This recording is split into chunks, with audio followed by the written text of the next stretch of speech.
सभी लोग लाइव आ जाइए और जल्दी से कमेंट कीजिए कि आवाज़ जा रही है कि नहीं। अगर आवाज़ जा रही है तो यस कीजिए, ताकि आज का क्लास जो है हम लोग कंटिन्यू करें। और अब हम लोग जो है थोड़ा क्वेश्चन ऑफ नंबर यानी ज़्यादा से ज़्यादा क्वेश्चन पढ़ने की कोशिश करेंगे, ठीक है। तो चलिए, सभी लोग को good evening, good evening, good evening. आवाज़ आ रही है तो चलिए अब क्लास को स्टार्ट करते हैं। देखिए, इसमें जो है हम लोग कुछ पढ़े थे और कुछ बाकी था, उसी को कंटिन्यू करेंगे।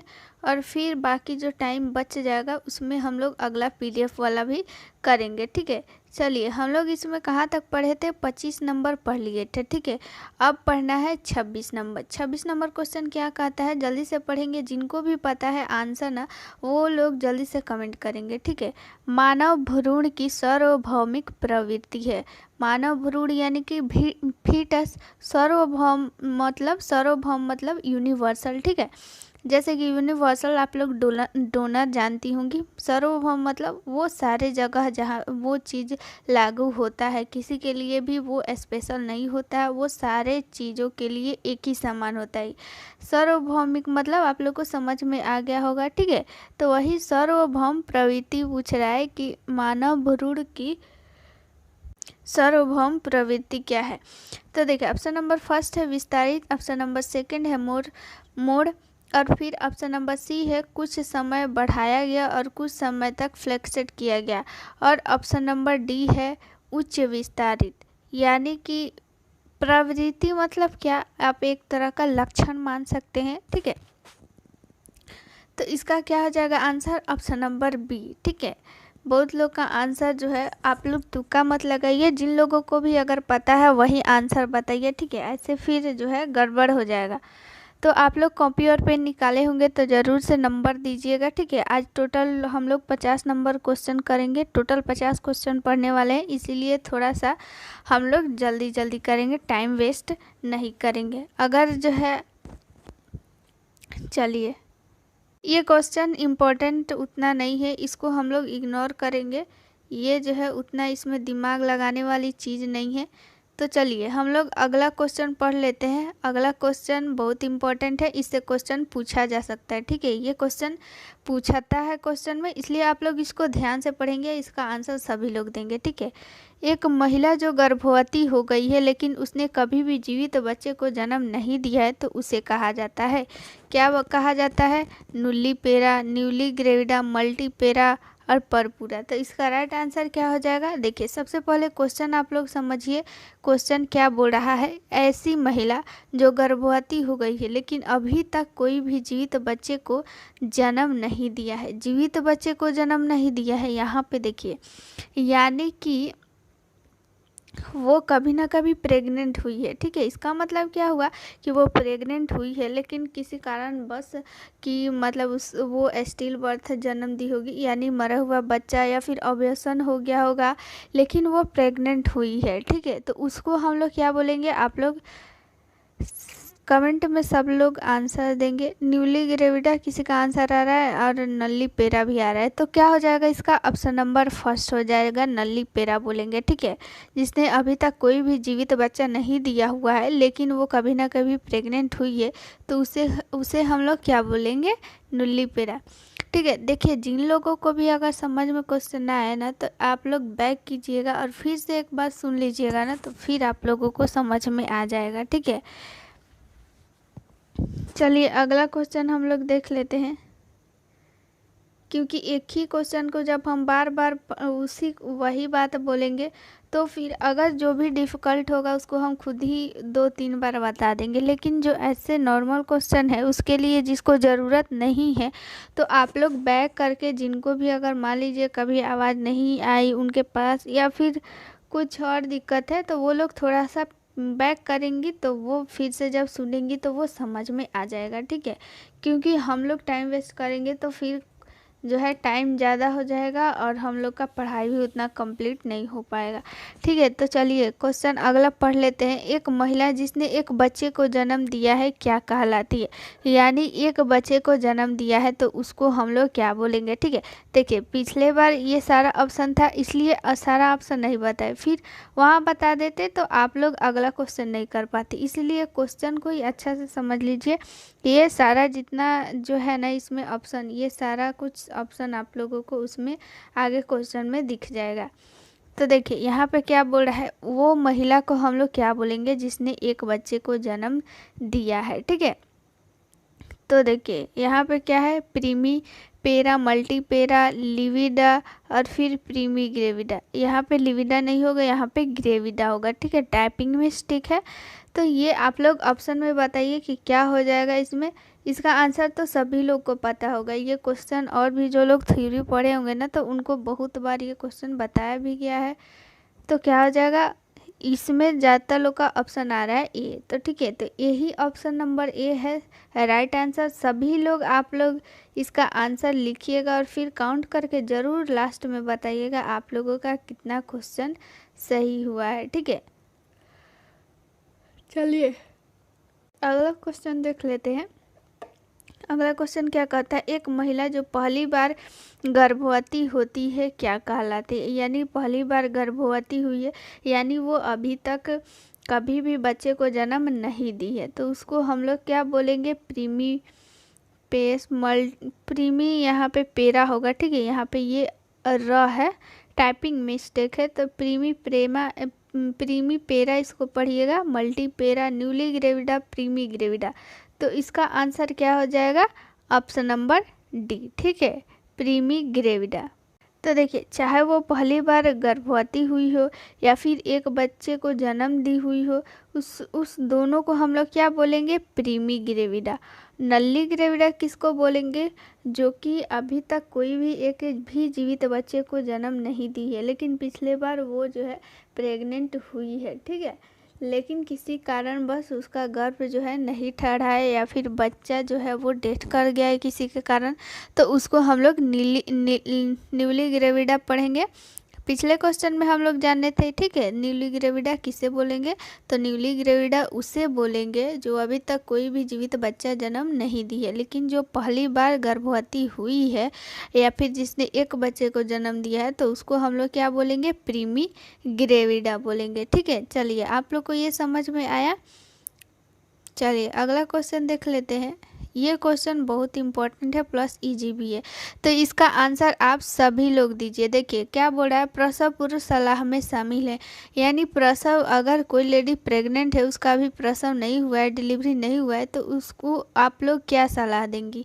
ठीक है, माँ को प्रतिदिन 300 कैलोरी अतिरिक्त लेने के लिए प्रोत्साहित करें, मादा को प्रतिदिन आयरन व फॉलिक एसिड की गोली खानी चाहिए, टेटनस ऑक्साइड की टीका लगवाना चाहिए। देखिए पिछले बार जब हम लोग पढ़ रहे थे ऑब्जेक्टिव पिछले क्लास में, तो हम क्या बताए थे, अगर किसी भी क्वेश्चन का आंसर आप लोगों को नहीं पता है लेकिन ऑप्शन में अगर सही दिया हुआ, सभी दिया हुआ है, तो आप लोग क्या टिक कीजिएगा? सभी, क्योंकि 99.99 ये ऐसा, मतलब एक मेरा एक एक्सपीरियंस है कि वही आंसर सही होता है। ठीक है, ऑप्शन नंबर डी ही सही होता है अगर उसमें सभी ऑप्शन में दिया हुआ है। तो वैसे भी आप लोग इसका आंसर दीजिए कि क्या हो जाएगा। तो आप लोग बहुत ज़्यादा ही इंटेलिजेंट है, सबका आंसर आ रहा है ऑप्शन नंबर डी। तो देखिए सही बात है, ऑप्शन नंबर डी ही होगा। जब कोई लेडी प्रेग्नेंट होती है तो उसको अतिरिक्त आहार की ज़रूरत होती है, ये सभी को पता है। प्लस में आयरन और कैल्शियम की भी आवश्यकता होती है। और टीडी, अभी ये टेटनस टॉक्साइड लिखा हुआ है, ये पहले का होगा इसलिए, लेकिन अभी टीडी हो गया है, टेटनस टॉक्साइड। ठीक है, तो ये टॉक्साइड चेंज हो गया है, इस चीज़ को आप लोग याद रखिएगा। पहले टीटी बोला जाता था लेकिन अब ये टीडी हो गया है। ठीक है, चलिए अगला क्वेश्चन देख लेते हैं। जहाँ कहीं भी आप लोग को समझ में नहीं आए तो थोड़ा सा बैक कीजिएगा और फिर आप लोग समझ जाइएगा। ठीक है, देखिए असामान्य प्रसव कहलाता है। असामान्य, देखिए एक होता है सामान्य, एक असामान्य। ठीक है, तो अब आप लोग इसका आंसर दीजिए। ऐसे आप लोग समझ गई होंगी, यूटेसिया, कठिन प्रसव, डिलीवरी और प्रसव। तो इसका राइट आंसर क्या हो जाएगा? असामान्य प्रसव मतलब क्या? सामान्य प्रसव मतलब क्या? सामान्य मतलब सामान्य। असामान्य प्रसव क्यों होता है? क्योंकि उसमें कुछ कठिन होता है, कठिनाई आता है, यानी कुछ प्रॉब्लम होता है। तो वही इसमें ऑप्शन आप लोग ढूंढिए कि कहाँ दिया हुआ है। आप लोग को हिंट भी दे दिए, तो इसका आंसर आप लोग सभी लोग जल्दी से जल्दी दीजिए। बहुत अच्छा, बहुत अच्छा। सब लोग का बी आंसर आ रहा है, ठीक है। तो बी आंसर ही होगा, कठिन प्रसव ही होगा, ठीक है। असामान्य प्रसव मतलब कठिन प्रसव। असामान्य प्रसव क्यों होता है भाई? जब उस लेडी में कोई प्रॉब्लम होता है, कठिनाई होती है, तभी ना। तो इसीलिए इसका आंसर हो जाएगा ऑप्शन नंबर बी। चलिए, ये क्वेश्चन भी बहुत ही इजी है, इस क्वेश्चन का भी आप लोग आंसर दीजिए। देखिए, जन्म देने की प्रक्रिया क्या कहलाती है? बहुत इजी क्वेश्चन है ना, तो इजी क्वेश्चन भी पूछता है एग्जाम में, इसलिए आप लोग इसका आंसर दीजिए। यूटोसिया, कठिन प्रसव, ग्रेविडा की प्रसव। क्या हो जाएगा इसका आंसर? आप लोग सभी लोग इसका आंसर देंगे, क्या हो जाएगा? बहुत अच्छा, सब लोग का आंसर बिल्कुल सही आ रहा है, प्रसव, ठीक है। बहुत लोग का बी आंसर भी आ रहा था, बहुत लोग का नहीं, बहुत कम लोग का। तो बी भाई नहीं होगा, ये पिछले क्वेश्चन का है, ये अभी प्रसव होगा। प्रसव यानी कि लेबर वार्ड में भी अगर आप लोग ड्यूटी की होंगी तो क्या होता है, उसमें जन्म ही होता है ना।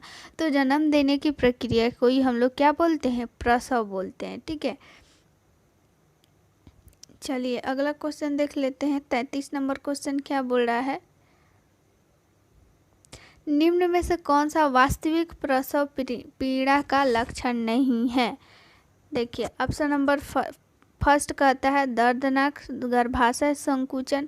ऑप्शन नंबर बी बोल रहा है गर्भाशय ग्रीवा के गतिशील फैलाव से संबंधित और गर्भाशय के सख्त होने से संबंधित। ऑप्शन नंबर डी है शोध की उपस्थिति। तो देखिए, यहाँ पे जिन लोगों को भी अगर पता है आंसर, तो सभी लोग आंसर देंगे, लेकिन अभी फ़िलहाल हम ये बता देते हैं कि आखिर ये वास्तविक प्रसव पीड़ा क्या होता है। तो देखिए, प्रसव पीड़ा जो होता है ना, वो दो तरह का होता है। एक होता है वास्तविक और एक होता है अवास्तविक, ठीक है। इसको ट्रू और फॉल्स पेन भी बोलते हैं। अवास्तविक को फॉल्स पेन और फिर वास्तविक को ट्रू पेन्स, ठीक है, ट्रू पेन बोलते हैं। देखिए, हमारा यहाँ पे क्वेश्चन क्या बोल रहा है कि वास्तविक प्रसव का लक्षण नहीं है, यानी इसमें से कौन गलत है? तो क्या हो जाएगा? ऑप्शन नंबर जो है सी आंसर हो जाएगा, यानी कि गर्भाशय सख्त नहीं होता है, बल्कि जो ग्रीवा होती है यानी सर्विक्स होती है ना, वो सॉफ्ट हो जाती है, ठीक है।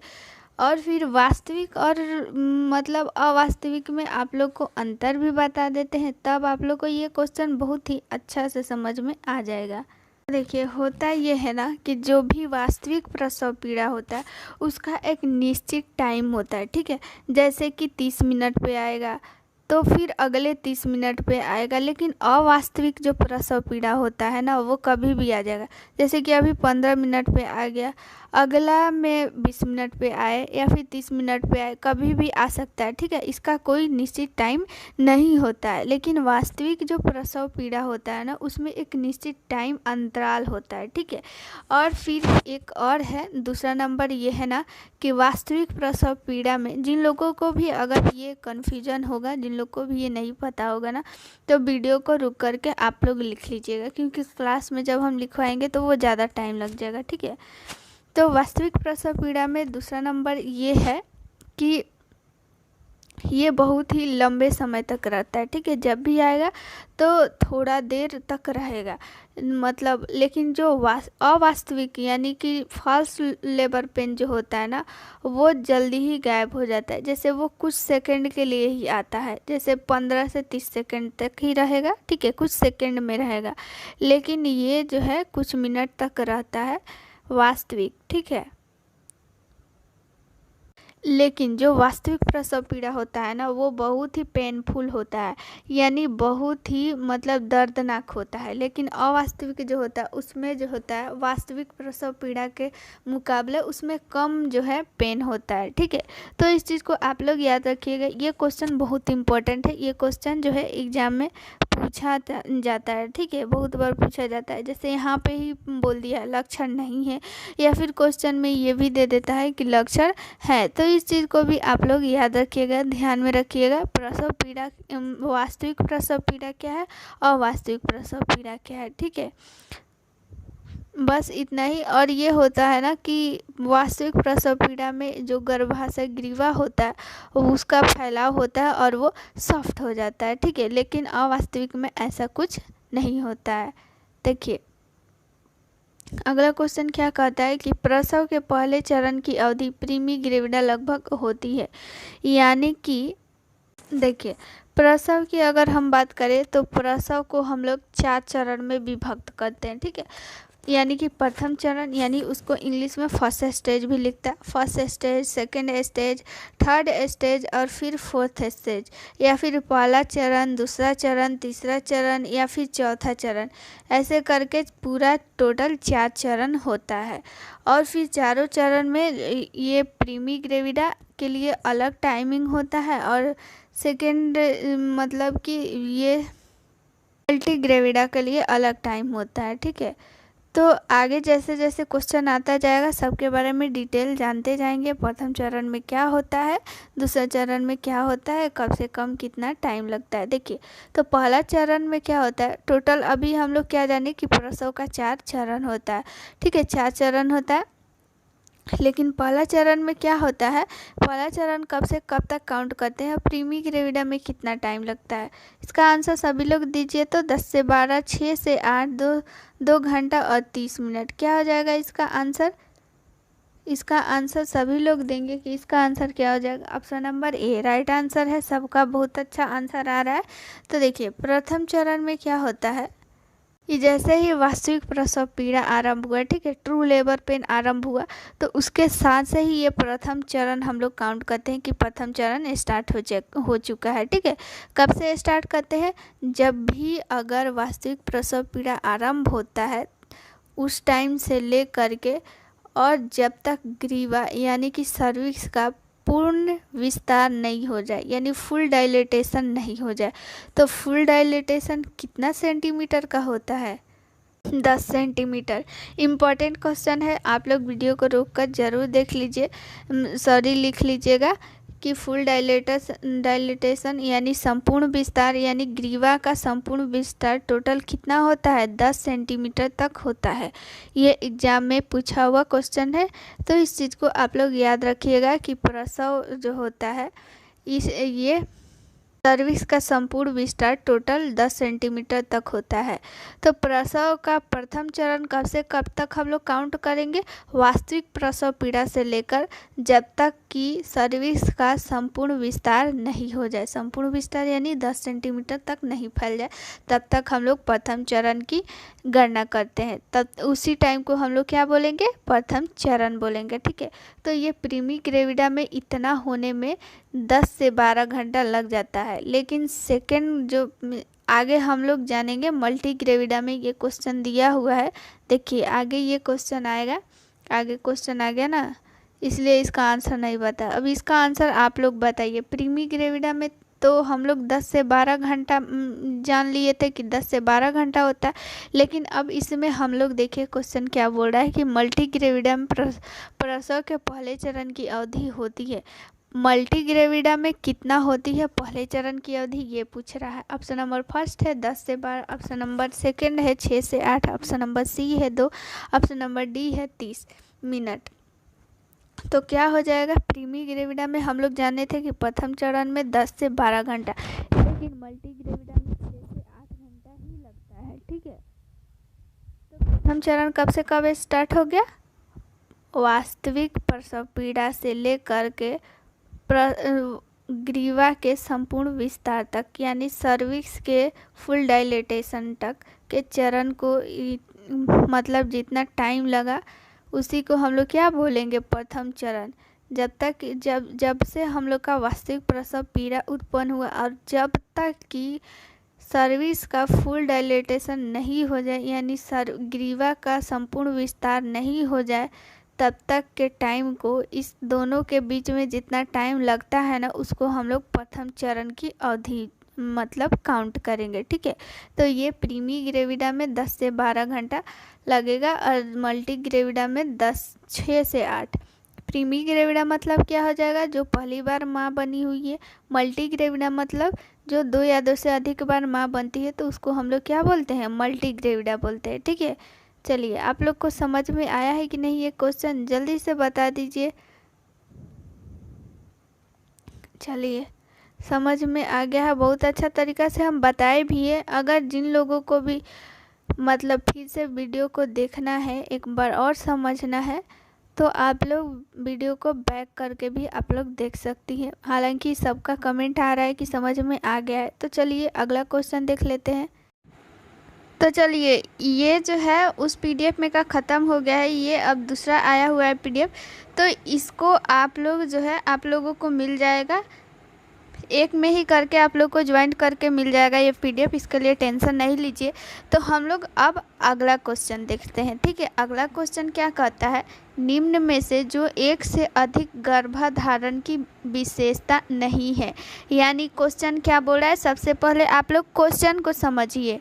देखिए यहाँ पे क्या बोल रहा है, एक से अधिक गर्भधारण, इसका मतलब क्या कि गर्भ में जो है एक से अधिक बच्चा है, यानी ट्विंस है, ठीक है, या फिर 2 है या 3 है, ठीक है, कोई भी बच्चा हो, मतलब एक से ज़्यादा हो। तो वही पूछ रहा है कि इसका विशेषता जो है वो कौन सा नहीं है। इस चारों ऑप्शन में से आप लोगों को बताना है। तो देखिए ऑप्शन नंबर फर्स्ट क्या बोल रहा है, 2 अलग अलग भ्रूण के दिल की आवाज़ सुनना, 3 चूर्णधारियों की खोज, फंडल हाइट एमनियोरिया की अवधि के अनुसार होती है, अत्यधिक भ्रूण मूवमेंट। देखिए ये आप लोगों को ऑप्शन, ये दूसरा आप लोग काट दीजिए, ये ऑप्शन गलत है, ये कुछ ट्रांसलेट किया गया इसलिए ये उल्टा सीधा कुछ ट्रांसलेट हो गया। तो इसको आप लोग ध्यान मत दीजिए, सिर्फ और सिर्फ ये तीनों ऑप्शन ही देखिए, इस तीनों ऑप्शन में से ही आप लोग आंसर बताइए। ठीक है, तो क्या होगा कि मान लीजिए ये क्वेश्चन क्या बोल रहा है कि जब एक या एक से अधिक गर्भधारण होगी तो उसमें से कौन सा ये जो विशेषता है, यानी कौन सा लक्षण है जो दिखाई नहीं देगा। तो देखिए ये तो आप लोगों को पता चल रहा है कि ये बिल्कुल सही होगा ऑप्शन नंबर फर्स्ट। ठीक है, बहुत लोग का सही आंसर आने लगा है, तो बिल्कुल सही आंसर आ रहा है। देखिए 2 या 2 से अधिक भ्रूण की दिल की आवाज़, चूँकि एक से अधिक जब गर्भधारण है यानी एक से अधिक भ्रूण है, यानी 2 है, तो 2 अलग अलग भ्रूण की आवाज़, दिल की आवाज़ तो सुनाई देगा ही। ठीक है, जब 2 बच्चा रहेगा अगर पेट में तो क्या रहेगा, 2 अलग अलग भ्रूण की आवाज़ सुनाई देगा, ये बिल्कुल सही है। और इसको सेकंड ऑप्शन को हटा दीजिए। ऑप्शन नंबर सी देखते हैं हम लोग, फंडल हाइट एमनोरिया की अवधि के अनुसार होती है। देखिए फंडल हाइट जो है वो ज़्यादा होती है। ठीक है, जो अगर एक बच्चा है, एक गर्भधारण है, उसके अपेक्षा अगर 2 गर्भधारण है तो उसकी फंडल हाइट जो होती है एमनोरिया के अनुसार नहीं होती है, बल्कि उससे ज़्यादा होती है। ठीक है, और अत्यधिक भ्रूण मूवमेंट भी होगा। देखिए जब कोई एक मतलब भ्रूण है उसकी मूवमेंट और जो 2 भ्रूण है उसकी मूवमेंट, किसकी ज़्यादा मूवमेंट है, मूवमेंट मतलब गति, ठीक है, मूवमेंट। तो ये क्या हो जाएगा, ऑप्शन नंबर डी भी सही हो जाएगा, मूवमेंट अधिक होगा। ठीक है, तो हमारा क्या आंसर इसमें हो जाएगा, ऑप्शन नंबर सी। बहुत लोग का सही आंसर आ रहा था, option number C right answer है। ठीक है, चलिए जल्दी जल्दी ही पढ़ा रहे हैं, टाइम नहीं लग रहा है। ठीक है, बहुत लोग बोलते हैं कि धीरे पढ़ाइए, बहुत लोग बोलते हैं जल्दी जल्दी पढ़ाइए, तो सबको लेकर चलना है। ठीक है, जिनको भी समझ में नहीं आ रहा है तो वो लोग आप लोग कमेंट कर सकते हैं या फिर थोड़ा सा बैक करके जाइएगा, तो फिर एक बार और सुनिएगा तो आप लोगों को समझ में आ जाएगा। ठीक है, हड़बड़ाना नहीं है, एकदम अच्छा से समझना है, क्वेश्चन को समझना है। ठीक है, क्वेश्चन जब तक नहीं समझेंगे रटने से कुछ नहीं होता है। ठीक है, चलिए अगला क्वेश्चन देख लेते हैं। अगला क्वेश्चन क्या कहता है, बहुगर्भावस्था से जुड़ी मातृ जटिलता क्या है। बहुगर्भावस्था मतलब क्या, एक या एक से मतलब एक नहीं, दो या दो से अधिक बार जब वो गर्भधारण कर चुकी है उसी को हम लोग क्या बोलते हैं, बहुगर्भावस्था। ठीक है, सॉरी, जब जो है वो प्रेग्नेंट है और उसका जो है उसके गर्भ में भ्रूण की संख्या जो है एक से अधिक है, यानी 2 या 3 है। ठीक है, उसमें भ्रूण की संख्या कितना है, 2 या 3 है, यानी कि एक से अधिक है, तो उसको हम लोग बहुगर्भावस्था कहते हैं, यानी कि मल्टीपल प्रेगनेंसी। ठीक है, मल्टीपल प्रेगनेंसी इसको इंग्लिश में बोलते हैं। तो इसका मतलब यही हुआ कि भ्रूण की संख्या 2 या 2 से अधिक है। ठीक है, एक जब वो रहेगा तो वो गर्भावस्था, और जब एक से अधिक रहेगा तो उसको हम लोग बोलते हैं बहुगर्भावस्था। तो यही पूछ रहा है कि बहुगर्भावस्था के समय कौन सी जो इसमें है प्रॉब्लम, वो जटिलता यानी कि प्रॉब्लम। ठीक है, जटिलता मतलब उसको इंग्लिश में क्या बोलते हैं, जटिलता को प्रॉब्लम। ठीक है, वो जो है महिला को हो सकती है। इस चारों ऑप्शन में से बताना है। तो देखिए इसका ऑप्शन देखिए, और ऑप्शन में इसका ट्रिक हम लोग क्या बताए थे आप लोग को, हमेशा हम बताते हैं, तो इसको यहाँ पे अप्लाई कीजिए। ठीक है, ऑप्शन देखिए APH। ठीक है, और फिर माल प्रेजेंटेशन दिया है और हाइड्रोमोनियस दिया है, और फिर इसमें से सभी। तो देखिए आप लोग को क्या बताए थे, बिल्कुल सही आंसर आ रहा है सभी को। आप लोग बहुत ही तेज़ हो गई हैं बिना बताए। Option number D. देखिए आप लोग कभी भी मतलब ये आप लोग को बताए हैं 99.9% में ऑप्शन नंबर डी पे अगर दिया रहता है सभी तो वही आंसर होता है। लेकिन फिर भी आप लोग एक बार श्योर हो जाइएगा तभी आंसर दीजिएगा। लेकिन अगर आप लोगों को पता नहीं है लेकिन आप लोग को तुक्का लगाना है तो यही आप लोग आंसर कीजिएगा। ठीक है, तो इसमें भी बिल्कुल सही आंसर है आप लोग का, बिल्कुल सही है, ऑप्शन नंबर डी ही होगा। तो देखिए क्या क्या जटिलता हो सकती है ये हम लोग देख लेते हैं। APH का सबसे पहले आप लोग फुल फॉर्म याद कर लीजिएगा। फुल फॉर्म इसका इम्पोर्टेंट है, पूछा जाता है एग्जाम में। ठीक है, इसका होता है एंटी, ऐसे हो गया एंटीपार्टम, और H से हो जाता है हीमोरेज। ठीक है, इसको हिंदी में भी ऐसे ही लिखता है एंटीपार्टम। जिनको भी नहीं अगर पता है तो आप लोग लिख सकती हैं पार्टम हीमोरेज। ठीक है, एंटीपार्टम हीमोरेज इसका फुल फॉर्म होता है। तो देखिए इसका मतलब ये हुआ ना कि गर्भ से पूर्व नहीं, डिलीवरी से पूर्व क्या होता है, ब्लीडिंग होता है। ठीक है, यानी प्रसव से पूर्व जो ये ब्लीडिंग होता है उसी को हम लोग क्या बोलते हैं, APH बोलते हैं। और फिर एक होता है PPH। ठीक है, एक होता है APH और एक होता है PPH। तो इसका फुल फॉर्म होता है पोस्टपार्टम हीमोरेज। क्या होता है, पोस्टपार्टम हीमोरेज, यानी प्रसव के बाद जो कि ब्लीडिंग होता है उसको हम लोग बोलते हैं PPH। ठीक है, और APH किसको बोलते हैं, प्रसव से पूर्व ब्लीडिंग होना। तो जब बहुगर्भावस्था होती है तो उसमें APH की भी प्रॉब्लम हो सकती है। और फिर माल प्रेजेंटेशन जब भी भ्रूण उल्टा स्थिति में होता है तो उसको हम लोग बोलते हैं माल प्रेजेंटेशन। ठीक है, इसको याद रखिएगा। जिन लोग को भी पता नहीं है ना तो वो वीडियो रोककर ज़रूर से ज़रूर इसको लिख लीजिएगा। और फिर यहाँ पे देखिए ऑप्शन नंबर C है हाइड्रोमोनियस। तो इसका मतलब क्या होता है, इसमें जो होता है ना कि एमनियोटिक फ्लूइड का कमी हो जाता है, यानी आप लोग को जो ऐसे नॉर्मल लैंग्वेज में बोला जाता है कि पानी की कमी हो जाती है। ठीक है, तो ऐसे केसेस ये सब प्रॉब्लम जो है जटिलता है इसमें हाइड्रोमोनियस बोलते हैं।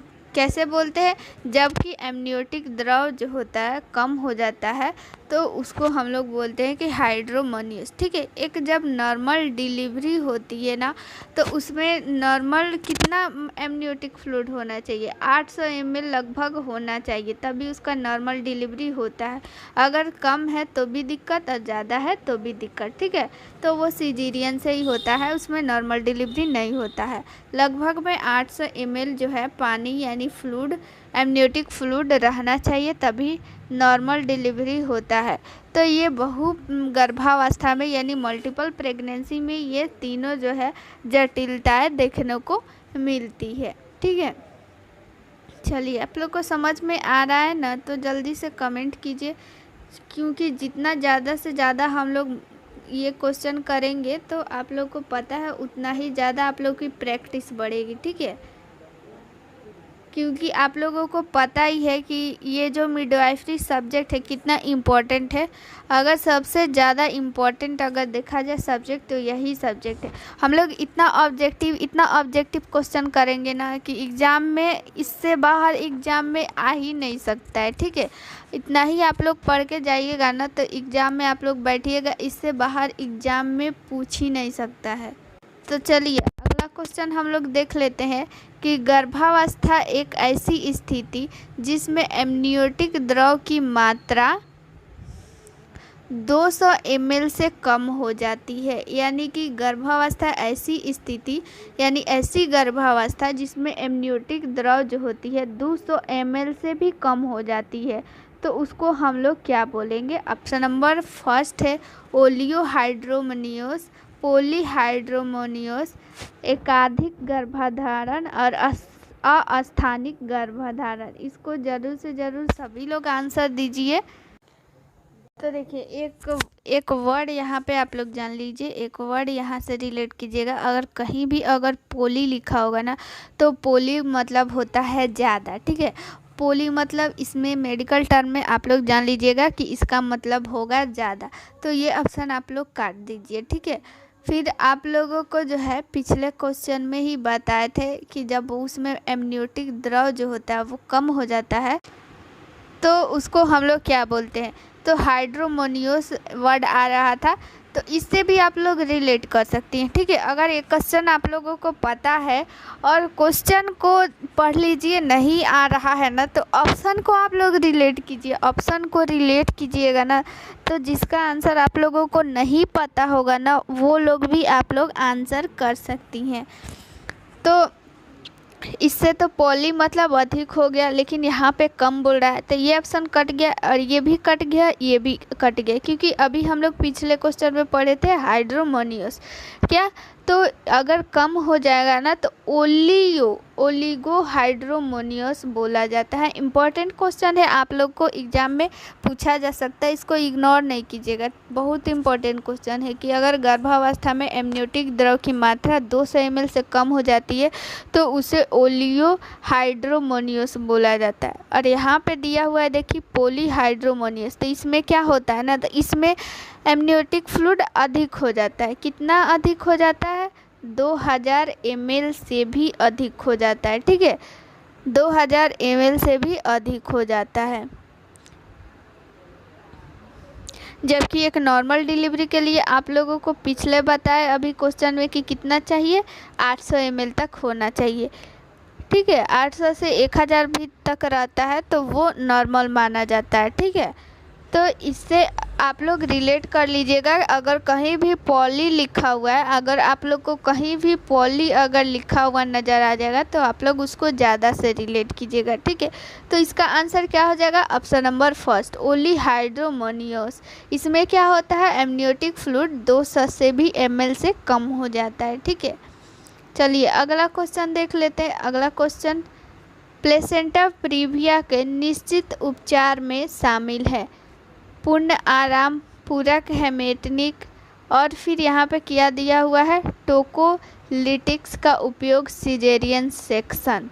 तो यहाँ पे ये मानिए सबसे पहले प्लेसेंटा प्रीविया क्या होता है इसको जानते हैं हम लोग। प्लेसेंटा प्रीविया क्या है, तो प्लेसेंटा प्रीविया में होता ये है, देखिए इस फिगर में आप लोग देखिए कि प्लेसेंटा कहाँ है।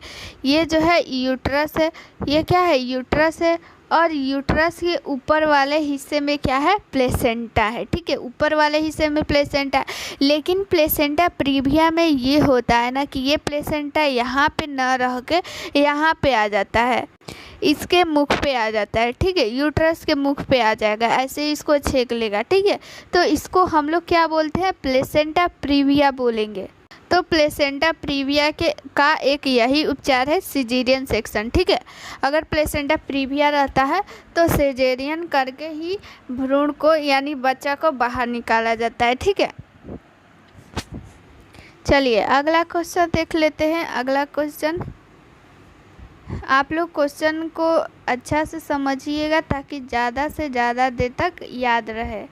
अब देखिए, इस क्वेश्चन को आप लोग तो बिना पढ़े हुए भी आंसर दे सकती हैं कि ऑप्शन देखिए और फिर आप लोग आंसर दीजिए। ठीक है, लेकिन बिना पढ़े हुए हम लोग को नहीं देना है, एक बार जो है पढ़ लेना है। ठीक है, अगर हम लोग को क्वेश्चन याद नहीं है या फिर डाउट है तो हम लोग इसका आंसर देंगे। ठीक है, सब लोग का आंसर आ रहा है ऑप्शन नंबर डी। बहुत अच्छा, ऑप्शन नंबर डी। ठीक है, तो देखिए क्वेश्चन को भी हम लोग समझ लेते हैं आखिर क्वेश्चन क्या बोल रहा है। ईटियोलॉजिकल कारक एब्रोटिव प्लेसेंटा के लिए जिम्मेवार है। देखिए क्वेश्चन को क्या बोल रहा है, क्वेश्चन एक बार समझ लीजिए। ठीक है,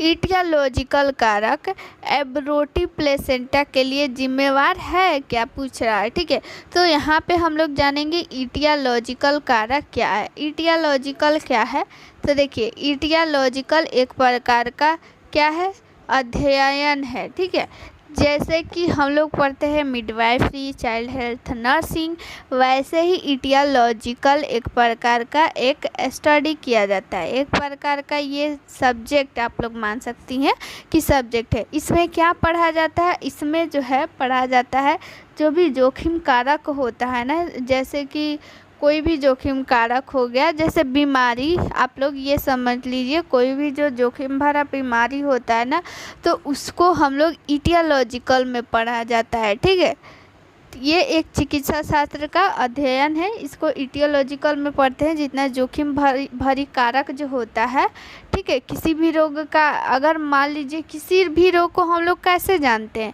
उसके लक्षण को जान के। ठीक है, तो वैसा लक्षण जो बहुत बड़ा जोखिम होता है तो उसको हम लोग ईटियोलॉजिकल में पढ़ते हैं। ठीक है, आप समझ में आया। चलिए अब जानते हैं कि ईटियोलॉजिकल कारक जो होता है एब्रोटिव प्लेसेंटा के लिए क्या है। तो अब यहाँ पे हम लोग जानेंगे एब्रोटिव प्लेसेंटा क्या है। ठीक है, तो एब्रोटिव प्लेसेंटा में होता ये है ना कि देखिए यहाँ पे आप लोग देखिए, ये प्लेसेंटा क्या है, यूट्रस के यानी कि गर्भाशय के दीवार से जुड़ा हुआ है। ठीक है, क्या हुआ है, जुड़ा हुआ है, चिपका हुआ है। लेकिन एब्रोटिव प्लेसेंटा में क्या होता है ना कि जन्म से पहले ही ये क्या होता है कि अलग हो जाता है, जन्म के बाद ये अलग होता है ना प्लेसेंटा। लेकिन एब्रोटिव प्लेसेंटा में क्या होता है, जन्म अभी उसका टाइम नहीं हुआ रहता है, लेकिन टाइम से पहले ही ये प्लेसेंटा क्या हो जाता है, अलग हो जाता है। ठीक है, तो अलग हो जाता है तो क्या होता है कि इसका कनेक्शन कट हो जाता है गर्भाशय से। तो इसमें क्या होता है ना कि ये जो भ्रूण है ना उसको ऑक्सीजन की कमी होने लगती है।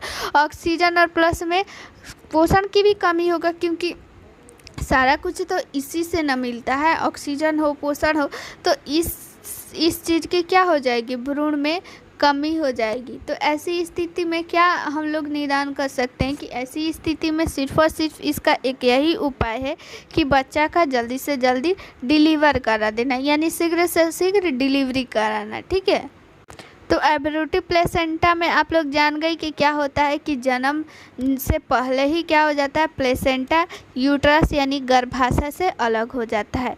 तो उसमें क्या क्या प्रॉब्लम आता है ना कि माँ का बीपी बढ़ जाता है, और फिर गर्भाशय संपीड़न यानी कि गर्भाशय में अचानक से संकुचन आने लगता है। तो क्या होगा, पेन होगा, और फिर ये किस कारण से होगा, बीमार अपरा, यानी बीमार अपरा मतलब उसका क्या होता है, इंग्लिश प्लेसेंटा। ठीक है, प्लेसेंटा को हम लोग हिंदी में अपरा बोलते हैं। तो ये सारा जो प्रॉब्लम होता है प्लेसेंटा के कारण होता है। तो प्लेसेंटा में कोई प्रॉब्लम आया रहता है तभी तो ये हुआ होता है। ठीक है, तो इसका क्या हो जाएगा, option number D right answer हो जाएगा। ये आप लोग को समझ में आया कि नहीं। चलिए आ गया, अब अगला देखते हैं। अगला क्वेश्चन क्या बोल रहा है, देखिए गर्भावस्था का सबसे आम रुधि संबंधी क्या है। ये सबको पता है, इसका सभी लोग आंसर देंगे, सभी लोग का राइट आंसर आना चाहिए। ठीक है, ऑप्शन नंबर फर्स्ट है खून की कमी, थैलेसीमिया, प्लेटलेट विकार, और फिर ऑप्शन नंबर डी है हृदय की कीलता। ठीक है, तो क्या हो जाएगा इसका आंसर, आप सभी को पता होगा, सभी लोग का राइट आंसर भी आ रहा है ऑप्शन नंबर ए। ठीक है, तो option number A he right answer हो जाएगा, जो कि सब लोगों का आंसर आ रहा था। तो बहुत अच्छा आंसर आया हुआ है आप लोग का। देखिए ये 7 नंबर क्वेश्चन जो है वो गलत है, तो इसको हम लोग छोड़ देते हैं और चलते हैं 8 नंबर क्वेश्चन में। और 8 नंबर क्वेश्चन ऐसा क्वेश्चन है जो कि आप लोग तो बिना क्वेश्चन पढ़े हुए सिर्फ और सिर्फ ऑप्शन देख के भी आंसर कर सकती हैं, और आंसर सभी लोग का आने भी लगा है ऑप्शन नंबर डी। बहुत अच्छा, लेकिन हमेशा आप लोग को बोलते हैं क्वेश्चन पढ़ के ही आंसर दीजिएगा। ठीक है, जब हम लोग को आंसर नहीं पता रहेगा तब हम लोग क्या लगाएंगे, तुक्का लगाएंगे ऑप्शन नंबर डी। सब लोग का राइट आंसर आ रहा है ऑप्शन नंबर डी। फिर भी क्वेश्चन को हम लोग क्या कर लेते हैं, समझ लेते हैं। भ्रूण के अंतर गर्भाशयी मृत्यु का मुख्य कारण क्या है। ठीक है, यहाँ पे क्वेश्चन क्या बोल रहा है, भ्रूण के अंतर गर्भाशयी मृत्यु, मतलब भ्रूण का गर्भाशय के अंदर ही मृत्यु। ठीक है, क्वेश्चन का मतलब यही हुआ कि भ्रूण का गर्भाशय के अंदर ही मृत्यु का इसमें से क्या कारण है। ठीक है, तो कारण जो है एपीएच भी हो सकता है, उच्च रक्तचाप से ग्रसित विकार जैसे कि प्री इक्लेम्सिया। ठीक है, प्री इक्लेम्सिया पिछले क्वेश्चन में आप लोग को बताए थे, और इक्लेम्सिया दोनों बताए थे कि क्या होता है। ठीक है, प्री इक्लेम्सिया में क्या होता है, बीपी हाई हो जाता है, सूजन हो जाता है। लेकिन इन सभी कारण के बावजूद अगर क्या होता है, कन्वल्सन उसको आने लगे महिला को, यानी दौरा पड़ने लगे, तो उसको हम लोग क्या बोलते हैं, एक्लेम्सिया। ठीक है, तो ये सब के कारण भ्रूण की मृत्यु भी हो सकती है, एक्लेम्सिया और प्री एक्लेम्सिया, या फिर पीपीएच हो, पीपीएच तो बाद में होता है, एपीएच। ठीक है, और फिर गंभीर रक्त अल्पता यानी कि ब्लड की कमी, उसमें क्या मतलब ब्लड की कमी यानी कि क्या, हीमोग्लोबिन की कमी। हीमोग्लोबिन जिसका कम रहता है तो वो बहुत ही मतलब खतरनाक ये होता है। ठीक है, उससे बहुत सारा प्रॉब्लम आ सकती है। तो इन सभी के कारण भ्रूण का गर्भाशय के अंदर ही डेथ हो सकता है। तो ये बहुत बड़ा भारी जोखिम वाली क्या है, कारक है। चलिए, आप लोग तो बहुत इंटेलिजेंट है, बिना क्वेश्चन पढ़े आंसर दे देती हैं। तो चलिए इस क्वेश्चन का आप लोग आंसर देख के देखिए। इस क्वेश्चन में भी कुछ ऐसा ही हम लोग को ट्रिक लगाना है। ठीक है, तो इस क्वेश्चन को आप लोग ध्यान से देखिए। यहाँ पे ऑप्शन नंबर डी किया दिया हुआ है, ए और सी।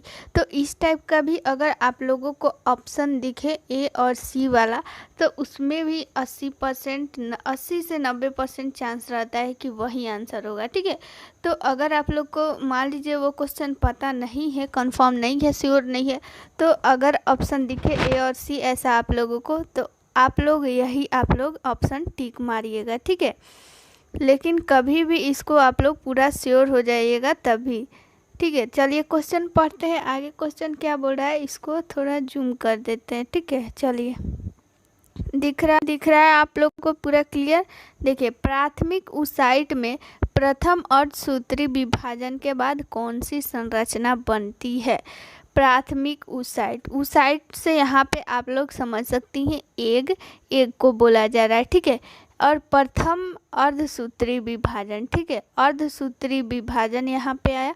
हम लोग अब जानते हैं अर्धसूत्री विभाजन क्या होता है। तो देखिए, अर्धसूत्री जो विभाजन होता है सिर्फ जनन कोशिका में होता है। ठीक है, जनन कोशिका मतलब क्या हो गया, जनन कोशिका क्या क्या हो गया, अंड हो गया, स्पर्म हो गया, यानी जनन से जितना रिलेटेड कोशिका है सिर्फ और सिर्फ उसी में अर्धसूत्री विभाजन होता है। इस चीज़ को आप लोग याद रखिएगा। और अर्धसूत्री विभाजन दो चरण में होता है, प्रथम अर्धसूत्री विभाजन और द्वितीय अर्धसूत्री विभाजन। तो ठीक है, तो यहाँ पे देखिए क्वेश्चन क्या बोल रहा है कि प्राथमिक ओसाइट में प्रथम अर्धसूत्री विभाजन के बाद कौन सी संरचना बनी। यानी कि जब प्रथम अर्धसूत्री विभाजन हो जाएगा प्राथमिक ओसाइट में यानी कि एग में, तो कौन कौन सी संरचना बन जाएगी। ऑप्शन नंबर फर्स्ट है हमारा क्या है, द्वितीयक, अदंतनु और डिम्ब और वरुण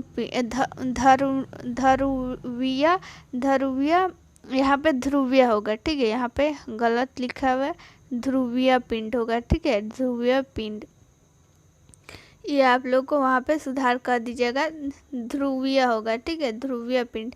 तो हमारा ऑप्शन नंबर डी हो जाएगा, हमारा द्वितीयक अदंतुक बनेगा और फिर ध्रुवीय पिंड बनेगा। पोलर भी बोला जाता है इसको इंग्लिश में, ध्रुवीय को। एक क्वेश्चन यहाँ से क्वेश्चन ये पूछता है ना अर्धसूत्री विभाजन से कि अर्धसूत्री विभाजन किसमें होता है, ठीक है, तो यहाँ पे दे देता है जनन कोशिका, ठीक है, हाथ पैर ऐसे कुछ भी दे देगा, तो वहाँ पे आप लोग जनन कोशिका टिक कर दीजिएगा। जनन कोशिका से ये क्वेश्चन यहाँ पे पूछा हुआ क्वेश्चन है, अर्धसूत्री विभाजन किस में होता है, तो जनन कोशिका में होता है। किस में होता है अर्धसूत्री विभाजन, जनन कोशिका में, ठीक है। चलिए अगला क्वेश्चन इम्पोर्टेंट क्वेश्चन है। देखिए अगला क्वेश्चन क्या बोल रहा है कि मानव शरीर की सबसे बड़ी कोशिका कौन से है। यहाँ पे क्वेश्चन में ध्यान दीजिएगा, यहाँ पे कि सबसे बड़ी कोशिका कौन सी है, ठीक है, सबसे बड़ी पूछ रहा है। तो ऑप्शन नंबर हम लोग का फर्स्ट क्या है, तंत्रिका कोशिका। ऑप्शन नंबर सब कोई आंसर जो है देख ली, चोरी कर ली, उसके बाद से आंसर सबका सही आ रहा है, ठीक है। देखिए क्वेश्चन को समझ लीजिए, इससे रिलेटेड और क्या क्या क्वेश्चन आता है वो बता देते हैं। देखिए तंत्रिका कोशिका, हृदय कोशिका, वृक्क कोशिका, डिम्ब। तो सबसे बड़ी यहाँ पे पूछ रहा है ना, सबसे बड़ी, तो सबसे बड़ी जो कोशिका होती है वो डिम्ब की होती है। डिम्ब मतलब एग, ठीक है, अंड, जो महिला फीमेल एग जो होता है उसी की कोशिका, उसमें जो कोशिका होती है वो सबसे बड़ी होती है। लेकिन जो मेल स्पर्म होता है, स्पर्म, उसमें सबसे छोटी कोशिका पाया जाता है। इस चीज़ को भी आप लोग याद कर लीजिएगा, नोट कर लीजिएगा वीडियो को रोक करके। सबसे छोटी कोशिका मानव में किस में पाया जाता है, मेल स्पर्म में, ठीक है। अगर सबसे लंबी कोशिका पूछे कि सबसे लंबी कोशिका कौन सी है, तो सबसे लंबी कोशिका आप लोग बताइएगा तंत्रिका कोशिका, ठीक है, तंत्रिका कोशिका, नर्वस सेल, ठीक है। इसको आप लोग याद कर लीजिएगा, ये क्वेश्चन पूछता है एग्जाम में। चलिए अगला क्वेश्चन देख लेते हैं। अगला क्वेश्चन क्या कहता है,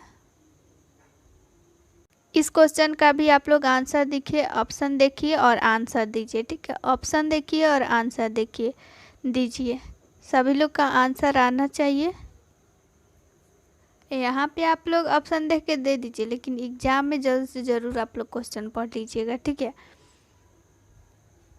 चलिए क्वेश्चन देखिए क्या बोल रहा है कि एक गर्भवती माँ की जांच करते समय निम्नलिखित में से कौन सी शारीरिक जांच की विधियों का प्रयोग किया जाता है।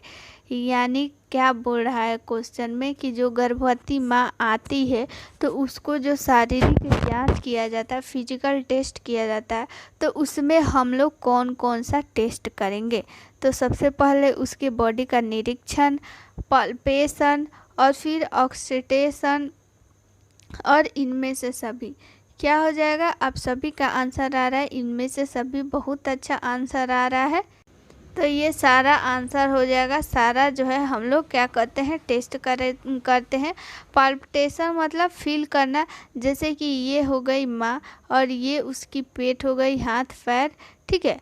तो इसके पेट को हम लोग पल्पिटेशन यानी कि उसको फील करते हैं कि बच्चा मूवमेंट कर रहा है कि नहीं, या फिर उसकी गति कैसी है, या फिर वो जो है कैसी स्थिति में है, उल्टा है, सीधा है, कैसा है, ये सारा कुछ हम लोग पल्पिटेशन करके जान लेते हैं, ठीक है।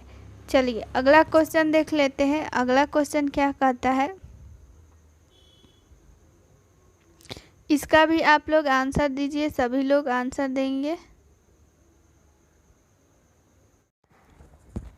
देखिए क्वेश्चन क्या बोल रहा है। सबसे पहले क्वेश्चन को हम लोग अच्छा से पढ़ेंगे। देखिए, गर्भावस्था के दौरान किस स्थिति में ऑस्टियोल का स्तर कम हो सकता है।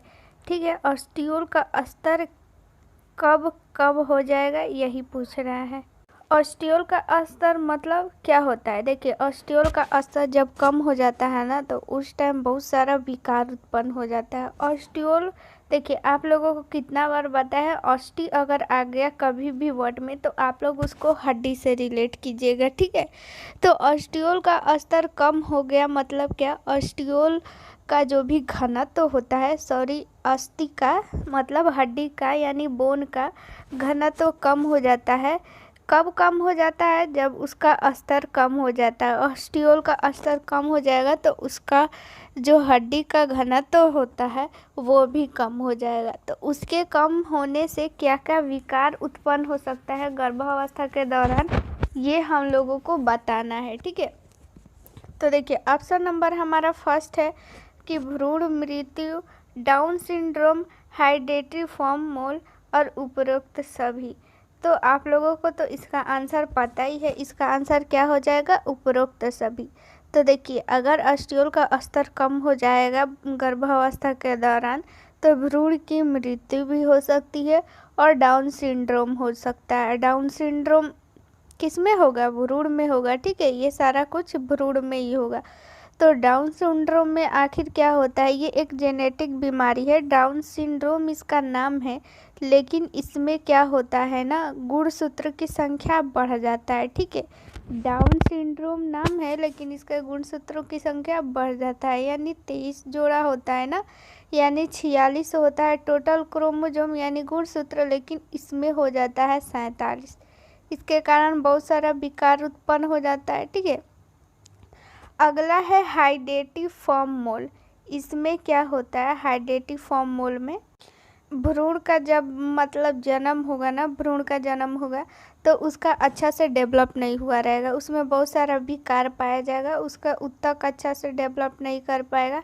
मतलब बोल सकते हैं कि उसमें बहुत सारा विकार उत्पन्न हो सकता है ऑस्टियोल लेवल के कम होने से। ठीक है, ऑस्टियोल लेवल के कम होने से क्या क्या हो गया?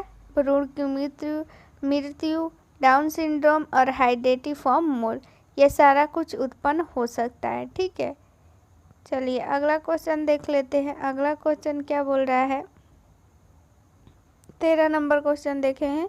निम्नलिखित में से गर्भावस्था का सबसे निर्णायक नैदानिक लक्षण कौन सा है? तो सभी लोग इसका आंसर दीजिएगा।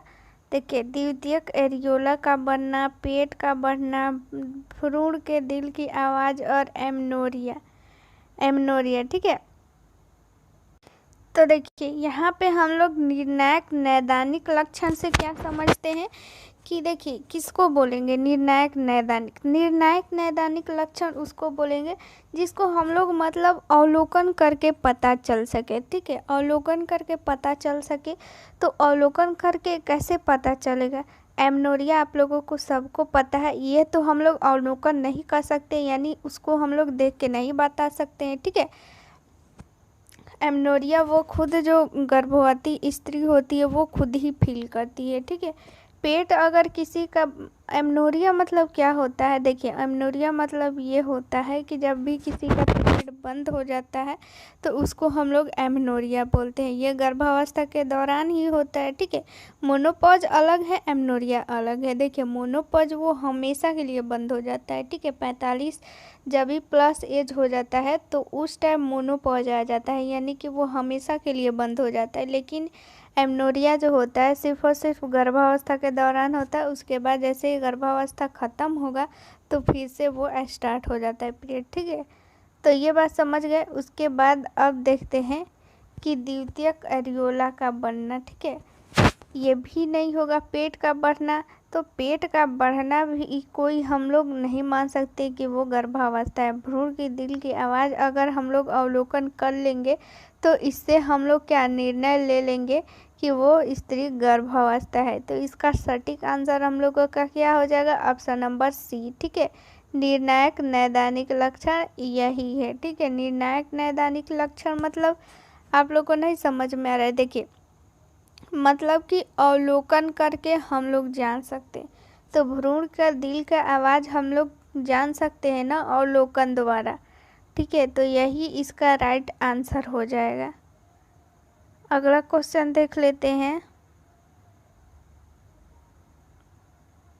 देखिए, सिजेरियन सेक्शन के बाद स्तनपान की शुरुआत किससे करनी चाहिए? 30 मिनट, 1 घंटा, 2 से 4 घंटा, 24 घंटा। किससे करना चाहिए यहाँ पे नहीं होगा, कितने घंटे पे, मतलब कब से स्टार्ट कर देना चाहिए।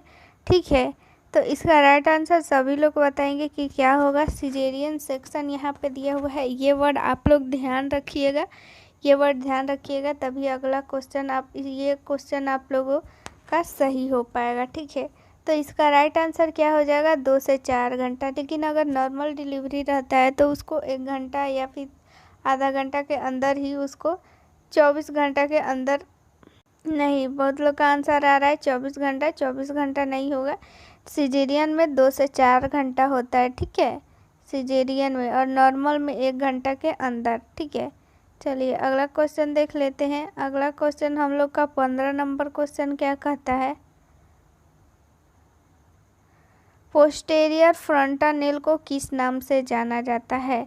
ठीक है, तो बात करते हैं आखिर पोस्टेरियर फ्रंटल नेल किसे बोलते हैं, तो कहाँ होता है। पोस्टेरियर फ्रंटल नेल जो होता है, वो जो होता है बच्चा जब नया नया जन्म लेता है तो उसी में होता है पोस्टेरियर फ्रंटल नेल। ठीक है, क्या रहता है, पोस्टेरियर फ्रंटल नेल।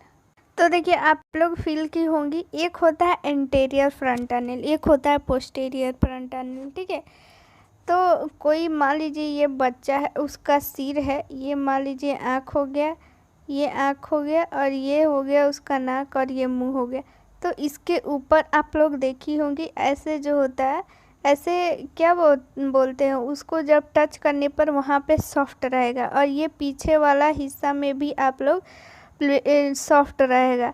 ठीक है, लेकिन पीछे वाला हिस्से वाला जो सॉफ्ट रहता है वो जल्दी ही वो भर जाता है। लेकिन जो एंटेरियर होता है, और उसको एंटेरियर फ्रंटल नेल बोलेंगे, वो जो होता है थोड़ा लेट से भरता है। लेकिन जो पोस्टेरियर होता है वो जल्दी भर जाता है। ठीक है, तो आप लोग को समझ में आ गया आखिर ये एंटेरियर फ्रंटल नेल और पोस्टेरियर फ्रंटल नेल क्या है। तो वही बोल रहा है कि पोस्टेरियर फ्रंटल नेल को किस नाम से जाना जाता है। सभी लोग, जितना लोग हैं ना, सभी लोग कॉपी पे अपना लिखते जा रहे हैं ना, सब लोग लास्ट में अपना काउंट करके आप लोग बताइएगा किसका कितना सही हुआ है। ठीक है, तो इसका राइट आंसर क्या हो जाएगा, लैम्डा। बहुत लोगों का आ रहा था रॉन्ग आंसर, सभी लोग जो है तुक्का लगा रहे थे, ABC D बहुत लोग का कम का आ रहा था, लेकिन ABC करके आंसर आप लोग दे रही थी। तो इसका राइट आंसर हो जाएगा लैम्डा। ठीक है, lambda is right answer. Posterior frontal nail का नाम है लैम्डा, ये क्वेश्चन आता है। ठीक है, इसलिए इसको आप लोग याद रख लीजिएगा। चलिए अगला क्वेश्चन देख लेते हैं। निम्नलिखित विकारों को छोड़कर केवल गर्भवती महिलाओं में पाया जाता है, इसमें कौन सा विकार है जो सिर्फ और सिर्फ गर्भवती महिलाओं में ही पाया जाता है? सॉरी, उसको छोड़कर, यानी ऐसा विकार बताना है जो कि गर्भवती महिला के अलावा किसी और महिला में भी हो सकता है। तो देखिए हमारा ऑप्शन नंबर फर्स्ट है प्लेसेंटा प्रीविया, खून की कमी, हाइपरमेसिस ग्रेविडम, और है ऑप्शन नंबर डी अब्रूप्टिसो अपरा। ठीक है, अब्रूप्टिसो अपरा। तो ये सारा कुछ जो है आप सभी को पता होगा कि खून की कमी जो है ऐसे भी महिलाओं में, जो नॉर्मल महिला होती है उसके में भी हो सकता है। बहुत राइट आंसर सही है, आप सभी का जो है बहुत ही अच्छा ऑप्शन नंबर बी आ रहा है सबका आंसर। तो देखिए ऑप्शन नंबर बी ही होगा, क्योंकि ऐसे जो नॉर्मल महिला होती है या फिर लड़की होती है उसमें भी खून की कमी हो सकती है, लेकिन ज़रूरी नहीं है कि वो सिर्फ और सिर्फ गर्भवती महिला में ही हो। हालांकि गर्भवती महिला में पाया जाता है। ठीक है, लेकिन ये ज़रूरी नहीं है कि सिर्फ और सिर्फ गर्भवती महिला में ही पाया जाता है। लेकिन ये प्लेसेंटा प्रीविया, हाइपरग्रेविडम और ये जो होता है ये प्लेसेंटा, ये सब किस में रहेगा, और ये प्लेसेंटा आप लोग देख रही हैं, और ग्रेविडा, ये सब किस में होता है, गर्भवती महिला में ही ना होता है, नॉर्मल तो में होता नहीं है। इसलिए इसका राइट आंसर क्या हो जाएगा, ऑप्शन नंबर बी। ठीक है, राइट आंसर हो जाएगा ऑप्शन नंबर बी। देखिए अगला क्वेश्चन देख लेते हैं। 17 नंबर क्वेश्चन क्या बोल रहा है,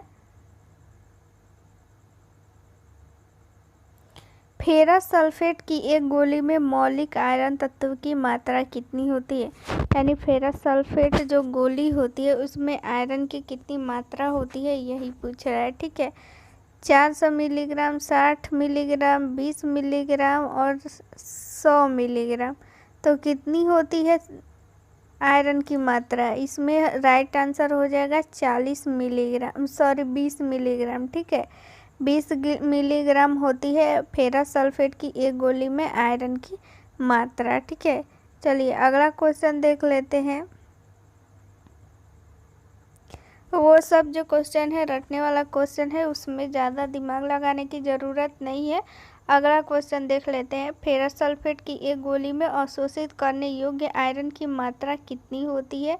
10 ml, 15 ml, 60 ml और फिर 100 ml। तो इसका राइट आंसर क्या हो जाएगा, 15 मिलीग्राम। ठीक है, 15 मिलीग्राम राइट आंसर हो जाएगा। आप सभी लोग अपना कॉपी में ज़रूर लिखिएगा कितना क्या आप लोगों का सही हो रहा है नंबर वाइज। जो भी, ये तो नया PDF था इसलिए इसमें 1-2 से स्टार्ट हुआ है, लेकिन आप लोग अगले जो नंबर आ रहा होगा वो अगला नंबर आप लोग नंबरिंग कीजिएगा ताकि आप लोगों को काउंट करने में आसानी होगा। ठीक है, अगला क्वेश्चन देख लेते हैं।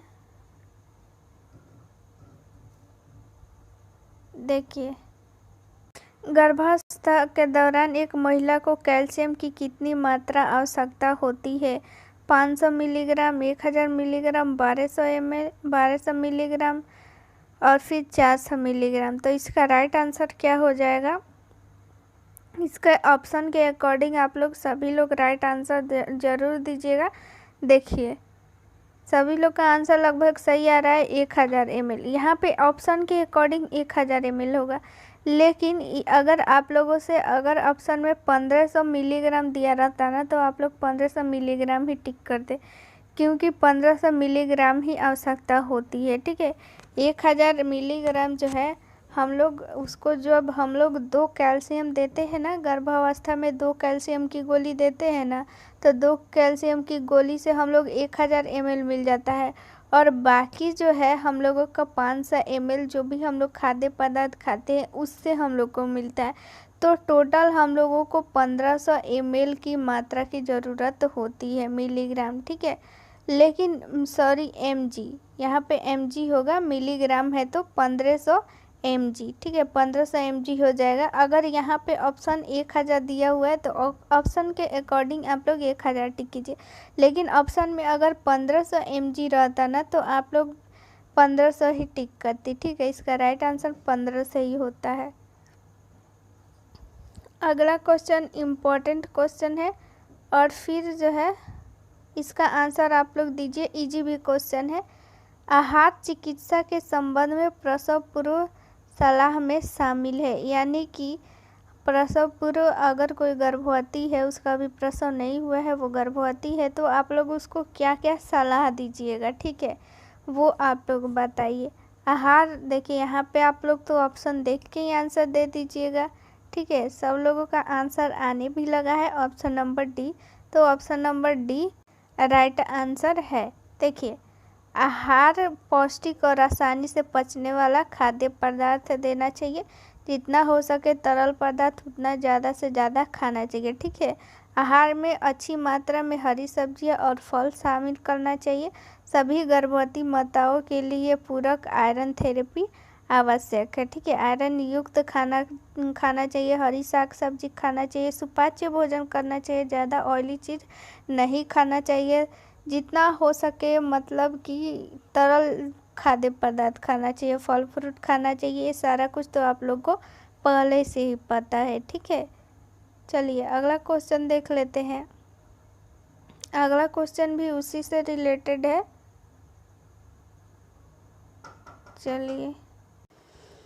चलिए क्वेश्चन को अच्छा से पढ़ते हैं। ठीक है, प्रसव पूर्व सलाह में शामिल है। ठीक है, प्रसव पूर्व सलाह में क्या शामिल है यही पूछ रहा है। देखिए यहाँ पे क्वेश्चन जो है ये गलत है। ये क्वेश्चन यहाँ पे ये होना चाहिए ना कि शामिल नहीं है। ठीक है। प्रसव पूर्व में आप क्या सलाह जो है वो आप नहीं दीजिएगा, ठीक है। यानी कि कौन सा ऐसा सलाह है जो कि गलत है, ठीक है। ये आप लोग आंसर कीजिएगा। अब आप लोग कमेंट कीजिए आंसर आप लोगों का क्या आने वाला है। देखिए ऑप्शन नंबर हमारा फर्स्ट है, गर्भवती महिला को प्रतिदिन अधिकतम 6 घंटे का बेड रेस्ट लेना चाहिए। पहली ट्राइमेस्टर के दौरान आखिरी 6 सप्ताह के दौरान भी सहवास से बचना चाहिए। देखिए यहाँ पे सहवास मतलब क्या होता है, रिलेशनशिप, ठीक है। फिजिकल रिलेशनशिप को ही हम लोग सहवास बोलते हैं, ठीक है। यहाँ पे इसलिए वो लिखा है। गर्भवती महिला को आरामदायक कपड़े पहनना चाहिए। धूम्रपान और शराब के सेवन से बचना चाहिए, ठीक है। तो इसमें से कौन सा जो है वो शामिल नहीं है, तो क्या हो जाएगा, बहुत सही आंसर आप लोगों का आ रहा है ऑप्शन नंबर ए, ठीक है। क्या होना चाहिए, 6 घंटे अधिकतम यहाँ पे दिया हुआ है, ठीक है। यहाँ पे कम से कम अगर दिया रहता कम से कम 6 घंटा तब ये सही होता, ठीक है। अधिकतम नहीं होता। अधिकतम 6 घंटा अगर यहाँ पे रहेगा कि अधिकतम, तो कम से कम क्या हो जाएगा, ठीक है। तो इसीलिए राइट आंसर क्या हो जाएगा, ऑप्शन नंबर ए। ये प्रसव पूर्व सलाह में शामिल नहीं है, ये हम लोग उसको नहीं देंगे। हम लोग इसके बदले ये बोलेंगे कि कम से कम 7 से मतलब 8 घंटा तो लेना ही चाहिए, अच्छा नींद लेना चाहिए, रेस्ट लेना चाहिए, ठीक है। अगला क्वेश्चन देख लेते हैं। तो देखिए अगला क्वेश्चन का भी आप लोग तो ऑप्शन देख के ही आंसर बता दीजिएगा कि क्या आंसर होने वाला है। देखिए आप लोगों को कितना अच्छा ट्रिक बताया है ना कि बिना क्वेश्चन पढ़े हैं आंसर आप लोगों का आ जाता है। तो सभी लोग का आंसर भी आ रहा है जो कि बहुत ही 100% सही आंसर है आप लोग का, ठीक है। तो देखिए यहाँ पे क्या हो जाएगा, गर्भाशय संकुचन प्रणाली में शामिल तत्व है। यानी कौन कौन सा जो तत्व है जो कि गर्भाशय संकुचन यानी कि कॉन्ट्रैक्शन, ठीक है। कॉन्ट्रैक्शन शामिल है, ठीक है। कॉन्ट्रैक्शन में क्या है वो शामिल है। तो एक्टिन, मायोसिन, एमटीपी ये सारा कुछ जो है हम लोग का गर्भाशय संकुचन में ही आएगा, ठीक है। ये इम्पोर्टेंट क्वेश्चन नहीं है, ये एग्जाम में ये सब नहीं उतना पूछने का बहुत ही कम चांस है, ठीक है। यहाँ पे देखते हैं। तो देखिए यहाँ पे क्वेश्चन क्या बोल रहा है, प्राइमी ग्रेविडा में पार्टोग्राफ में अव्यक्त चरण की समय अवधि लगभग कितनी होती है। देखिए जब भी आप लोग लेबर वार्ड में काम कीजिएगा तो आप लोग को पार्टोग्राफ भरना पड़ता होगा, ठीक है। पार्टोग्राफ एक ग्राफ होता है, उसमें दर्शाना रहता है कब कैसे क्या उसका फीटल रेट बढ़ा घटा, कैसे कितना घंटा में क्या चीज़ हुआ, यही सब भरना रहता है। तो उसमें कितना जो घंटा होता है जिसको हम लोग प्रीमी ग्रेविडा में व्यक्त नहीं कर पाते हैं, ठीक है। तो यही पूछ रहा है 4 घंटा की 8 घंटा की 12 घंटा की 16 घंटा। तो इसका राइट आंसर क्या हो जाएगा, 8 घंटा। 8 घंटा जो होता है पार्टोग्राफ में हम लोग जितना प्रीमी ग्रेविडा में डिलीवरी हुआ उस टाइम तक हम लोग 8 घंटा जो होता है, ऐसा 8 घंटा होता है जिसको हम लोग पार्टोग्राफ में व्यक्त नहीं करते हैं, ठीक है। अगला क्वेश्चन देख लेते हैं।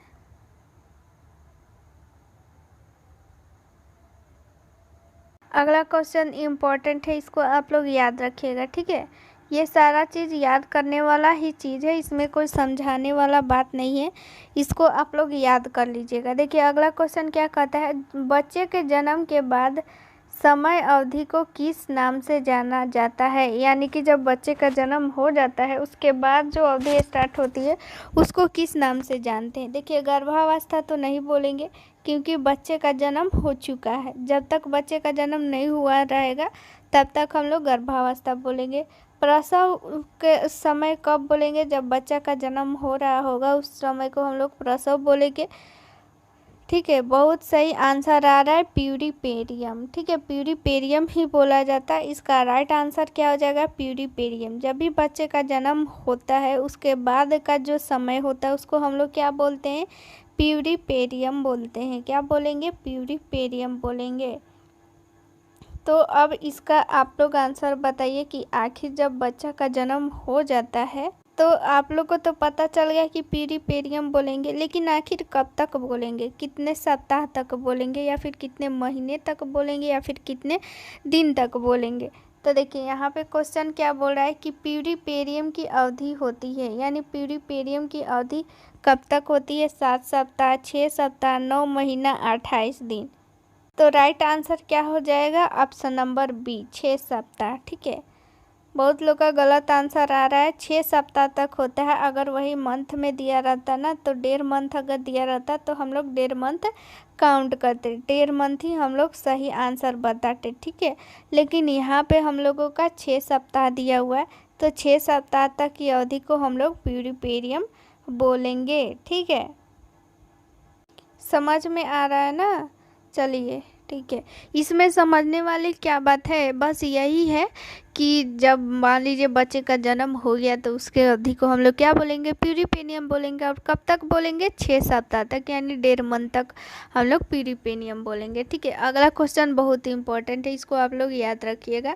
मानव भ्रूण के लिंग का निर्धारण कितनी जल्दी किया जा सकता है, यानी मानव भ्रूण जो होता है उसके लिंग का पता कब पता चलता है। ठीक है, लिंग का जब हम लोग पता करते हैं तो आखिर कितने समय तक हम लोग पता कर लेते हैं। गर्भावस्था का 6ठा सप्ताह, 16 से 18वां सप्ताह, बहुत इंपॉर्टेंट क्वेश्चन है। ठीक है, फिर है गर्भावस्था के 20 से 24वें सप्ताह और 36 से 38वें सप्ताह। राइट आंसर सभी लोग देंगे। देखिए यहाँ पे क्वेश्चन क्या बोल रहा है कि कितनी जल्दी, यानी कि जब शुरुआत का पूछ रहा है, यानी कब से हम लोग ये जान लेते हैं कि जो भ्रूण है वो लड़का है या लड़की है, कब हम लोग जान लेंगे, यानी कब लिंग का निर्धारण, यानी लिंग कब बन जाएगा। ठीक है, तो राइट आंसर क्या हो जाएगा, बी, ऑप्शन नंबर बी, 16 से 18वें सप्ताह तक हम लोग ये जान लेंगे कि भ्रूण का लिंग कौन सा है। लिंग का पता 16 से 18वें सप्ताह तक हम लोगों का पता चल जाएगा। ठीक है, यानी 4 मंथ बाद हम लोग का अगर महीना में दिया रहता तो वो लगभग हम लोग 4 मंथ या 4.5 मंथ मारते। ठीक, चलिए अगला क्वेश्चन देख लेते हैं। सभी लोग जो है कमेंट में आंसर नहीं देंगे, लेकिन आप लोग आंसर अपना ज़रूर से ज़रूर आप लोग बताइएगा काउंट करके कि आप लोगों का कितना आंसर सही हुआ है। बहुत लोग का आ रहा है कमेंट कि मैम अब रहने दीजिए। ठीक है, तो चलिए रहने देते हैं। अब आज का क्लास इतना ही तक, फिर कल का अभी हम लोग जो है लगभग 50 क्वेश्चन हम लोग कर चुके हैं, तो कल के क्लास में और हम लोग करेंगे। ठीक है, तो सभी लोग अपना जल्दी से जल्दी काउंट कीजिए कितना आप लोग का सही हुआ है। आप लोग अपना राइट जो है आंसर बताइए कितना सही हुआ है, कितना गलत हुआ है। गलत का छोड़ दीजिए, कितना सही हुआ है ये आप लोग कमेंट में बता दीजिए, ताकि काउंट करके ताकि पता चल जाए। और फिर क्लास जो है हम लोग अगला करेंगे।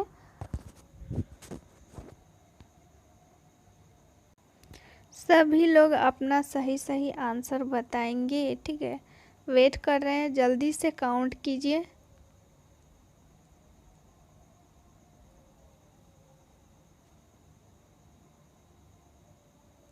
आंसर आने भी लगा है। ठीक है, 25, 20, 18, 16, 22,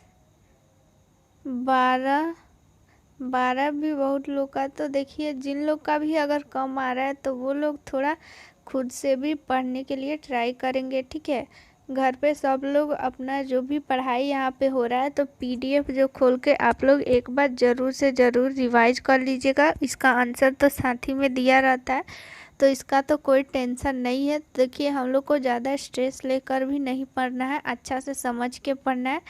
ठीक है, क्योंकि मिडवाइफरी बहुत इम्पोर्टेंट आप लोगों को पता है। 28, 22, 16, 14, 20, 13, 17, 18, 20, 22, 24 सभी लोग का बहुत अच्छा परफॉर्मेंस है। आप सभी लोग कोशिश कीजिएगा कि और अपना नंबर इंक्रीज करने के लिए। तो चलिए आप लोग जल्दी से जल्दी खाना खा लीजिए, सब लोग को भूख लगा होगा, कभी से उस टाइम से कमेंट आ रहा था मैम अब रहने दीजिए। ठीक है, तो चलिए अब हम लोग कल का क्लास करेंगे। सभी लोग को गुड नाइट।